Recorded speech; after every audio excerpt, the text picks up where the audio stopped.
السلام علیکم ورحمۃ اللہ وبرکاتہ۔ ٹیچر نے پہلی کلاس کے بچوں سے پوچھا، ہر بچہ یہ بتائے کہ بڑا ہو کر وہ کیا بننا چاہتا ہے۔ کسی نے کہا پائلٹ، کسی نے کہا ڈاکٹر اور کسی نے کہا انجینئر۔ ان سب کے جوابات کچھ اس طرح کے تھے۔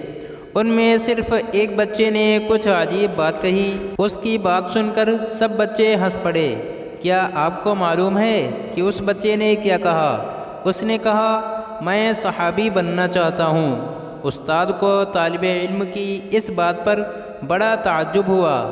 استاد نے کہا، صحابی کیوں بننا چاہتے ہو؟ طالب علم نے جواب دیا کہ امی روزانہ سونے سے پہلے کسی نہ کسی صحابی کا قصہ ضرور سناتی ہیں۔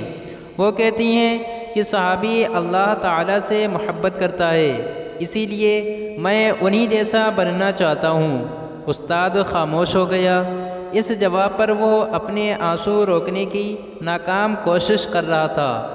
وہ جان گیا تھا کہ اس بچے کی تربیت کے پیچھے ایک عظیم ماں ہے، اسی وجہ سے اس کا نشانہ اتنا بلند ہو گیا ہے۔ ایک ڈرائنگ ٹیچر کہتی ہیں کہ ایک دن کا واقعہ ہے کہ میں نے پرائمری کی ایک کلاس کے بچوں سے کہا کہ وہ موسم بہار کے منظر کی ڈرائنگ بنائیں۔ ایک چھوٹی سی بچی اپنی ڈرائنگ لے کر آئی۔ اس نے قرآن مجید کا اسکیچ بنایا ہوا تھا۔ اس کی اس ڈرائنگ پر مجھے بڑا تعجب ہوا۔ میں نے کہا، موسم بہار کی ڈرائنگ بناؤ، قرآن مجید کا نہیں، سمجھیں؟ اس بچی کا معصوم سا جواب میرے منہ پر ایک تماچے کی طرح پڑا۔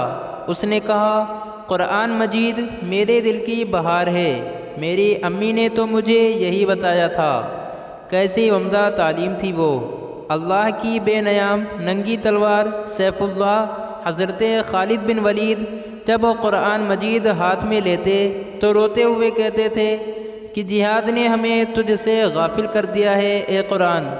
کیا ہی خوب عذر تھا! کیا آپ اس پیغام کو کسی اور کو بھیجنا چاہتے ہیں؟ ہاں یا نہیں؟